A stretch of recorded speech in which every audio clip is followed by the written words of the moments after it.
No. Hey, you wanna fight? Fight! Fight! Fight! This is so embarrassing.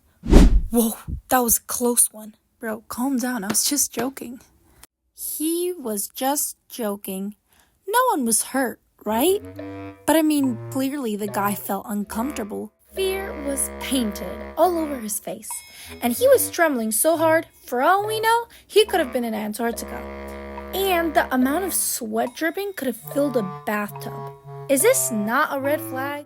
See, this is Henry, and that outgoing guy over there is David. They're friends, but lately, David's been overstepping Henry's boundaries. Do you think Henry still wants to be friends with him? Maybe he will brush it off, thinking it's a tiny, insignificant bump in their friendship. Oh, but you see, here's the thing. If Henry doesn't speak up, David will continue, thinking Henry is okay with it.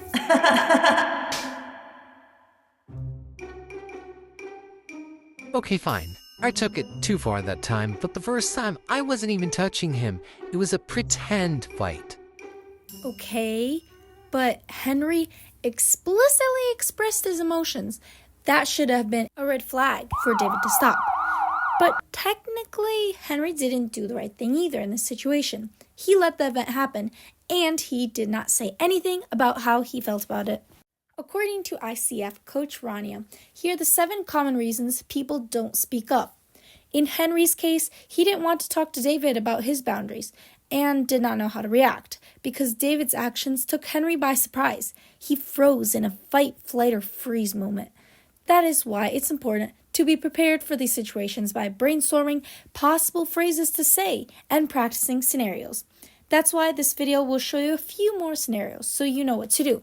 Back to Henry. Well, he said, it doesn't matter anymore. Well, it does. Take Emily, for example. David became comfortable with crossing boundaries that should not be crossed. This led to Emily feeling uncomfortable. She said, my favorite animals are elephants. And then David said, Ha, makes sense. Your ears are so big. Maybe you came from one too? Pause. This could have gone 2 ways. Number 1, Emily seems okay with a little playful roasting and is comfortable in this roasting environment. But in this case, she's not. She's offended and knows that her limit's been crossed. This would be verbal bullying. And before you say bullying is something that's repeated, just note that it has the potential now to be continued if Emily doesn't prevent it from happening again. An article by Macmillan Health explains how verbal bullying is when someone uses words to hurt or scare another person. It could leave them feeling ashamed, humiliated, scared. Back to Emily, she should speak up that David overstepped her boundary. But let's try a scenario that happens quite often, getting back at the other person. Emily had looked around and the pressure to stand up in front of so many people was too much. So what did she do? She did what she thought was expected of her to do, to not hurt her reputation of not being fun to be around. So instead she roasted him back. Again, David may feel fine with this, or now he might be offended. Hey, stop. That's too far. And then someone will say, David, you are so sensitive. She was just kidding. Okay, David spoke up about it, but then someone is trying to disregard David's limits. See how it's a domino effect? What the students permitted, they promoted. And so now in their environment, it's somehow normal to make others uncomfortable. That's why it's important to speak up. And if you think that advice is too obvious, then why aren't we following it?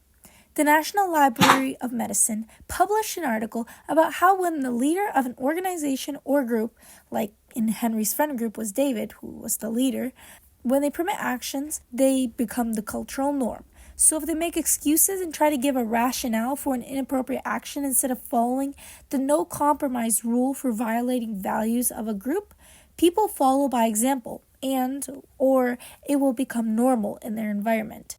So it is very important you make it clear what your boundary is. Let's say you don't want to say, that was rude, please stop, because you think that's harsh or too cringy, and you try to figure out another way to say it with the same meaning. So, for example, Emily might try to say this. Some people might understand that Emily is hinting to stop, but many won't realize that. People will say the only way you can be uncomfortable is when someone you don't want to be in your private space is really close or even touching you, like a bully pushing the victim into a wall, or those awkward instances when someone you are not close with in a relationship is way too close to you. But it doesn't have to be physical, private space that is violated. You can make people uncomfortable verbally too, like the examples earlier in the video. Of course, people can totally hold hands or braid the other person's hair and do whatever they want if they both feel comfortable with it and giving each other consent. So what is consent? It's asking for permission before doing something that affects another person. If someone does not give consent, they will say no. But don't think that if they stay silent or don't say no, it means yes. It has to be a clear yes. But when it is with people that you don't feel comfortable doing, when it gets really awkward and makes you try to avoid the person later on, it becomes a real problem. So what do? Speak up. You have the right to stand up for yourself when people are invading your private space. People will give excuses that in their cases both people are totally okay with it, but not everyone. The victim may now be scared to be in the same room as the person who made them feel uncomfortable, thinking they are in danger. According to the Bureau of Justice Statistics, around 160,000 teens have skipped school because of bullying, whether it's verbal bullying, physical bullying. Everyone has their own limits, so know yours and don't let anyone push it.